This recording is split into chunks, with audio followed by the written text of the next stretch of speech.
ఓం శాంతి. ఈరోజు Murali 14th September 2024. బాబా చెప్తున్నారు, మధురమైన పిల్లల్లారా, తండ్రి శ్రీమతంను అనుసరిస్తూ స్వయాన్ని అలంకరించుకోండి. పరిచింతన చేస్తూ మీ అలంకారాన్ని పాడు చేసుకోకండి. సమయాన్ని వృధా చేయకండి. ప్రశ్న: పిల్లలైన మీరు తండ్రి కంటే చురుకైన ఇంద్రజాలికులు ఎలా? జవాబు: ఇక్కడ మీరు కూర్చుంటూనే లక్ష్మీనారాయణుల వలె అలంకరించుకుంటున్నారు. ఇక్కడ కూర్చునే తమను తాము పరివర్తన చేసుకుంటున్నారు. ఇది కూడా ఇంద్రజాలమే. కేవలం తండ్రిని స్మృతి చేయటం వలన మీ శృంగారం జరిగిపోతుంది. కాళ్ళు చేతులు కదిలించే పని కూడా లేదు. కేవలం ఆలోచన చేసే విషయం. యోగం ద్వారా మీరు శుభ్రంగా, స్వచ్ఛంగా, శోభాయమానంగా అవుతారు. మీ ఆత్మ మరియు శరీరం రెండు కంచనంగా అవుతాయి. ఇది కూడా అద్భుతమే కదా. ఓం శాంతి. ఆత్మీక ఇంద్రజాలికుడు కూర్చుని తండ్రి కంటే చురుకైన ఇంద్రజాలికులైన తన ఆత్మీక పిల్లలకు అర్థం చేయిస్తున్నారు. మీరిక్కడ ఏం చేస్తున్నారు? ఇక్కడ కూర్చుని ఉన్న ఎలాంటి కదలిక లేదు.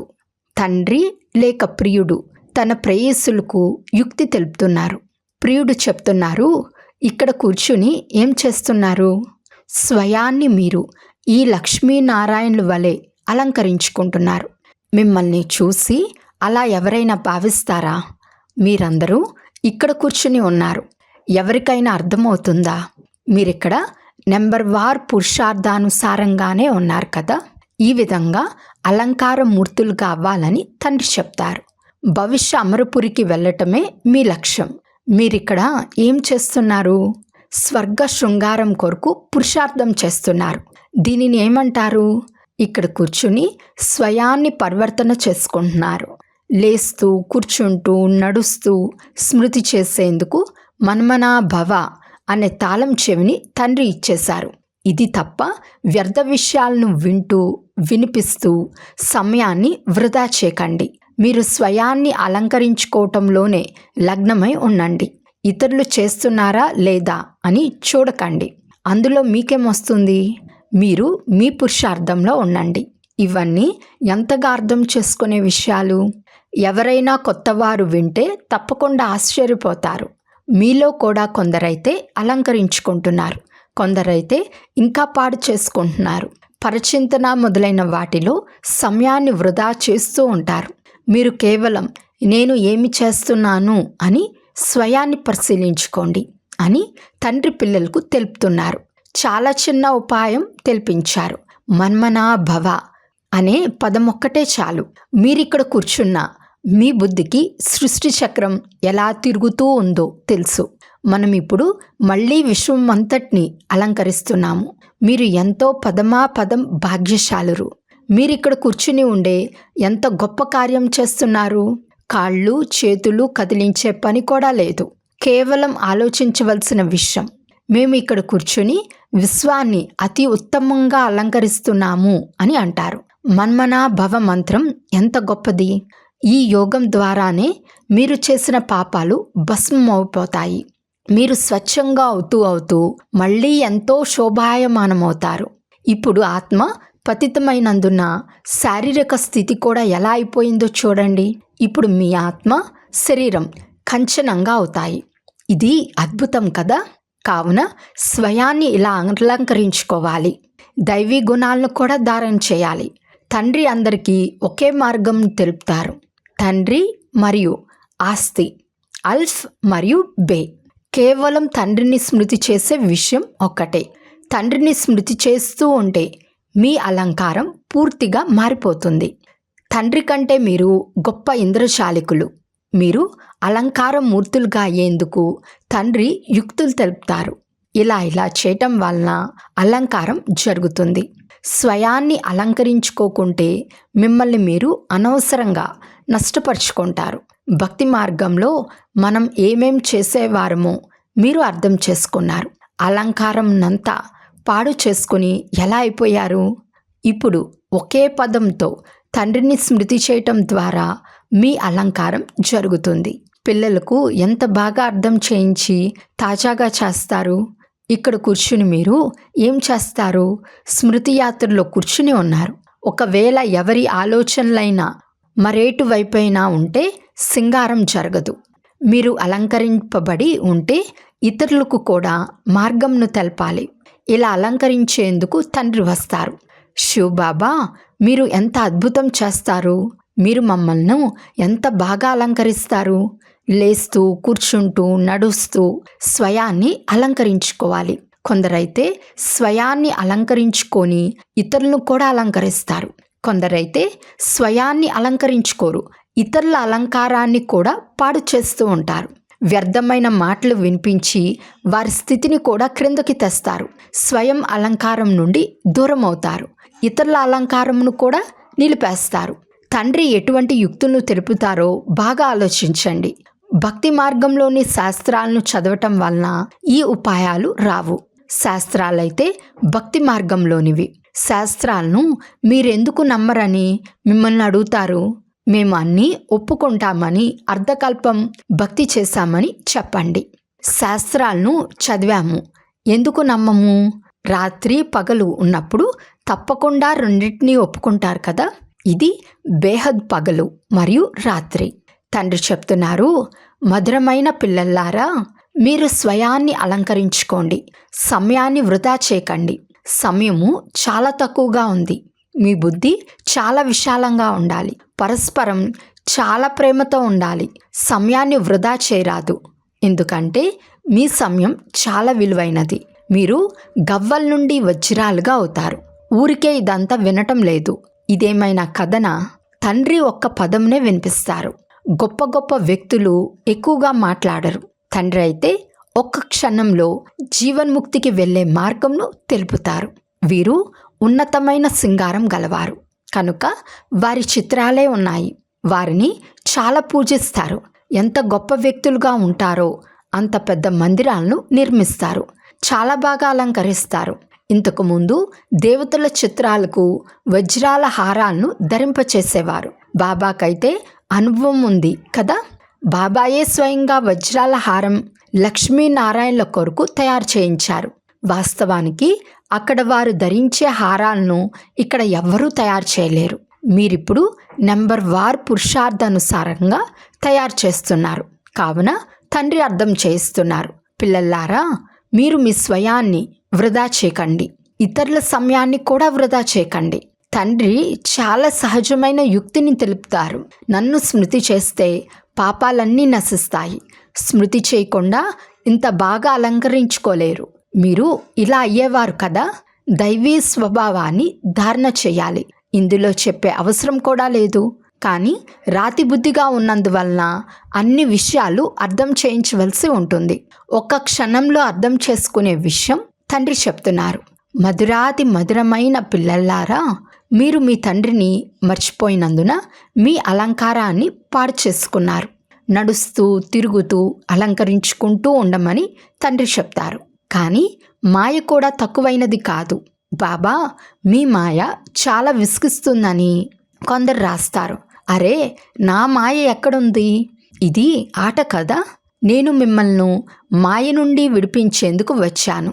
నా మాయ ఎక్కడ ఉంది? ఇప్పుడు పూర్తిగా దీని రాజ్యంగానే ఉంది. ఎలాగైతే ఈ రాత్రికి పగలుకు కొద్ది సమయం కూడా తేడా రాచాలతో అలా ఇది బేహద్ రాత్రి పగలు. ఇందులో కూడా ఒక్క సెకండు కూడా మార్పు రాచాలదు. పిల్లలైన మీరిప్పుడు నెంబర్ వార్ పురుషార్థానుసారంగా ఇలా అలంకరించుకుంటున్నారు. చక్రవర్తి రాజులుగా అవ్వాలి అంటే చక్రంను తిప్పుతూ ఉండండి. భలే గృహస్థ వ్యవహారంలో ఉండండి. ఇందులో బుద్ధితో పనిచేయాల్సి ఉంటుంది. ఆత్మలోనే మనస్సు, బుద్ధి ఉన్నాయి. మీకిక్కడ బయట చిక్కులు, వ్యాపారాదులు ఏవీ లేవు. స్వయాన్ని అలంకరించుకునేందుకు, తాజాగా అయ్యేందుకు మీరు ఇక్కడికి వస్తారు. తండ్రి అందరినీ ఒకే విధంగా చదివిస్తారు. ఇక్కడ తండ్రి ఎదురుగా కూర్చుని కొత్త కొత్త పాయింట్లు వినేందుకు తండ్రి వద్దకు వస్తారు. మళ్ళీ ఇంటికి వెళ్తే విన్నవన్నీ వెలుపలికి వెళ్ళిపోతాయి. ఇక్కడి నుండి బయటకు వెళ్ళగానే జోల కత్తిరించబడుతుంది. అంటే విన్నవన్నీ బుద్ధి నుండి ఖాళీ అయిపోతాయి. విన్నదానిని గురించి మానవ చింతన చేయరు. ఇక్కడ మీ కొరకు ఏకాంత స్థానాలు చాలా ఉన్నాయి. బయటైతే నల్లులు తిరుగుతూ ఉంటాయి. ఒకరిని ఒకరు చంపుకుంటూ రక్తము పీల్చి తాగుతూ ఉంటారు. కావున తండ్రి పిల్లలకు అర్థం చేస్తున్నారు, మీ ఈ సమయం చాలా విలువైనది, దీన్ని వృధా చేయకండి. స్వయాన్ని అలంకరించుకునేందుకు చాలా యుక్తులు లభించాయి. నేను అందరినీ ఉద్ధరించేందుకు వస్తాను. మీకు విశ్వ చక్రవర్తి పదవినిచ్చేందుకు వచ్చాను. కావున ఇప్పుడు నన్ను స్మృతి చేయండి. సమయాన్ని వృధా చేయకండి. పని పాటలు చేస్తున్న తండ్రిని స్మృతి చేస్తూ ఉండండి. పరంపిత పరమాత్ముడైన ఒక్క ప్రియునికి ఇంతమంది ఆత్మలు ప్రేయస్సులుగా ఉన్నారు. దైహిక కథలు మొదలైనవైతే మీరు చాలా వింటూ వచ్చారు. అవన్నీ మర్చిపోండి అని ఇప్పుడు తండ్రి చెప్తున్నారు. మేము మీ వారిగానే ఉంటామని భక్తి మార్గంలో నన్ను స్మృతి చేశారు. ప్రతిజ్ఞ కూడా చేశారు. అనేక మంది ప్రేయస్సులకు ప్రియుడు ఒక్కరే. భక్తి మార్గంలో బ్రహ్మలో లీనమైపోతామని చెప్తారు. ఇవన్నీ వ్యర్థ మాటలు. ఒక్క మనిషి కూడా మోక్షంను పొందలేరు. ఇది అనాది డ్రామా. ఎంతోమంది పాత్రధారులున్నారు. ఇందులో ఏమాత్రం తేడా ఏర్పడచాలదు. కేవలం ఒక అల్ఫ్ను అంటే తండ్రిని స్మృతి చేస్తూ మీకు అలంకారం జరుగుతుందని తండ్రి చెప్తారు. మీరిప్పుడు ఈ విధంగా అంటే లక్ష్మీనారాయణులుగా అవుతున్నారు. అనేక సార్లు మనం ఈ విధంగా అలంకరించుకున్నామని మీకు స్మృతిలోకి వస్తుంది. బాబా కల్పకల్పము మీరు వస్తారు. మేము మీరు చెప్పేందే వింటాము. ఇవి ఎంత గుహ్యమైన విషయాలు. బాబా ఎంతో మంచి యుక్తిని తెలిపించారు. ఇలాంటి తండ్రికి బలిహారి అవుతాను. ప్రేయసి ప్రియులు కూడా అందరూ ఒకే విధంగా ఉండరు. వీరు ఆత్మలందరికీ ఒకే ప్రియుడు. దైహిక విషయం ఏదీ లేదు. కానీ మీకు సంగమ యుగంలోనే తండ్రి ద్వారా ఈ యుక్తి లభిస్తుంది. మీరు ఎక్కడికి వెళ్ళినా తినండి, తాగండి, తిరగండి, ఉద్యోగం చేయండి, స్వయాన్ని అలంకరించుకుంటూ ఉండండి. ఆత్మలందరూ ఒకే ప్రియునికి ప్రేయస్సులు. వారినే స్మృతి చేస్తూ ఉంటే చాలు. మేము 24 గంటలు స్మృతి చేస్తూ ఉంటామని కొందరు పిల్లలు అంటారు. కానీ సదా ఎవరూ స్మృతి చేయలేరు. ఎక్కువలో ఎక్కువ 2-2.5 గంటల వరకు స్మృతి చేస్తారు. ఒకవేళ ఎక్కువ రాస్తే బాబా నమ్మరు. ఇతరులకు స్మృతినిప్పించకపోతే మీరు స్మృతి చేస్తున్నారని ఎలా భావించాలి? ఇదేమైనా కష్టమైన విషయమా? ఇందులో ఏమైనా ఖర్చు ఉందా? ఏమీ లేదు. బాబాను స్మృతి చేస్తూ ఉంటే చాలు, మీ పాపాలు సమాప్తమైపోతాయి. దైవీ గుణాలు కూడా ధారణ చేయాలి. పతితులైన వారెవ్వరూ శాంతిధామానికి సుఖధామానికి వెళ్ళలేరు. స్వయాన్ని ఆత్మ ఆత్మ సోదరులుగా భావించమని పిల్లలకు తండ్రి చెప్తారు. 84 జన్మల పాత్ర ఇప్పుడు పూర్తి అవుతుంది. ఈ పాత శరీరాన్ని ఇప్పుడు వదిలిపెట్టాలి. డ్రామా ఎలా తయారైందో చూడండి. నెంబర్ వార్ పురుషార్థానుసారంగా మీకు తెలుసు. ప్రపంచంలో ఎవరూ ఏమీ అర్థం చేసుకోరు. మనం తండ్రి మతంను అనుసరిస్తున్నామా అని స్వయాన్ని ప్రశ్నించుకోండి. శ్రీమతానుసారం నడుచుకుంటే అలంకారం కూడా చాలా బాగుంటుంది. ఒకరికొకరు ఉల్టా విషయాలు వినిపించి లేక విన్న తమ అలంకారాన్ని పాడు చేసుకుంటారు. ఇతరుల అలంకారాన్ని కూడా పాడు చేస్తారు. మనం ఇలాంటి అలంకార మూర్తులుగా ఎలా అవ్వాలనే తపన పిల్లలకు ఉండాలి. మిగిలినవన్నీ సరిగ్గా ఉన్నాయి. కేవలం కడుపు కొరకు రొట్టె లభిస్తే చాలు. వాస్తవానికి కడుపు ఎక్కువగా తినదు. మీరు భలే సన్యాసులే అయినా రాజయోగులు. అంత ఉన్నతమైన వారు కాదు, అంత నీచమైన వారు కాదు. భలే తినండి, కానీ అదే ఎక్కువగా అలవాటు పడరాదు. శివబాబా స్మృతి ఉందా? వారసత్వం గుర్తుందా? విశ్వరాజ్యాలంకారం గుర్తుందా అని ఒకరికొకరు గుర్తు చేసుకోండి. ఇక్కడ కూర్చుని ఎంత సంపాదిస్తున్నారో ఆలోచించండి. ఈ సంపాదన ద్వారా అపారమైన సుఖం లభిస్తుంది. కేవలం స్మృతి యాత్రను చేయటం తప్ప మరే కష్టమూ లేదు. భక్తి మార్గంలో మనుషులు ఎన్నో ఎదురు దెబ్బలు తింటారు. ఇప్పుడు అలంకరించుకునేందుకు తండ్రి వచ్చారు కనుక మీరు స్వయం గురించి బాగా ఆలోచించండి. మర్చిపోకండి. మాయ మరిపింపచేస్తుంది. తర్వాత ఎంతో సమయాన్ని వృధా చేస్తారు. మీ ఈ సమయం చాలా విలువైనది. కష్టపడి చదవటం వలన మనుషులు ఎలా ఉన్నవారు ఎలా తయారవుతారు? బాబా మీకు మీరే కష్టం ఇవ్వరు, కేవలం నన్ను స్మృతి చేయండి అని అంటారు. పుస్తకాలు మొదలైనవేవీ తీసుకునే అవసరం లేదు. బాబా ఏ పుస్తకమైనా తీసుకుంటారా? నేను వచ్చి ఈ ప్రజాపిత బ్రహ్మ ద్వారా దత్తు తీసుకుంటానని తండ్రి చెప్తారు. ఇతను ప్రజాపిత కదా. ఇంతమంది కుకవంశావళులు ప్రజలు ఎలా అవుతారు? పిల్లలు దత్తత తీసుకోబడతారు. తండ్రి ద్వారా వారసత్వం లభిస్తుంది. తండ్రి బ్రహ్మ ద్వారా దత్తత తీసుకుంటారు. కావున వారిని తల్లి తండ్రి అని అంటారు. ఇది కూడా మీకు తెలుసు. తండ్రి రావటం చాలా ఖచ్చితంగా జరుగుతుంది. తండ్రి ఖచ్చితంగా సరైన సమయంలో వస్తారు, వెళ్తారు. ప్రపంచం మార్పు అయితే జరగాల్సిందే. పిల్లలైన మీకిప్పుడు తండ్రి ఎంత తెలివినిస్తారు? తండ్రి మతంను అనుసరించాలి. విద్యార్థులు చదివినా దాన్నే బుద్ధిలో ఉంచుకోవాలి. మీరు కూడా ఈ సంస్కారంను తీసుకెళ్తారు. తండ్రిలో ఏ విధంగా సంస్కారం ఉందో అలాగే ఆత్మలైన మీలో కూడా ఈ సంస్కారం నింపుకుంటారు. మళ్ళీ ఇక్కడికి వచ్చినప్పుడు అదే పాత్ర పునరావృతం అవుతుంది. నెంబర్ వార్ పురుషార్థానుసారం వస్తారు. అలంకరించుకునేందుకు ఎంత పురుషార్థం చేశాను? సమయాన్ని ఎక్కడ వృధా చేయలేదు కదా అని మనసులో ప్రశ్నించుకోండి. బాబా హెచ్చరిస్తున్నారు, వ్యర్థమైన విషయాల్లో ఎక్కడ సమయాన్ని వృధా చేయకండి. తండ్రి శ్రీమతంను గుర్తుంచుకోండి. మనుషుల మతంను అనుసరించకండి. మనం పాత ప్రపంచంలో ఉన్నామని మీకు తెలియదు.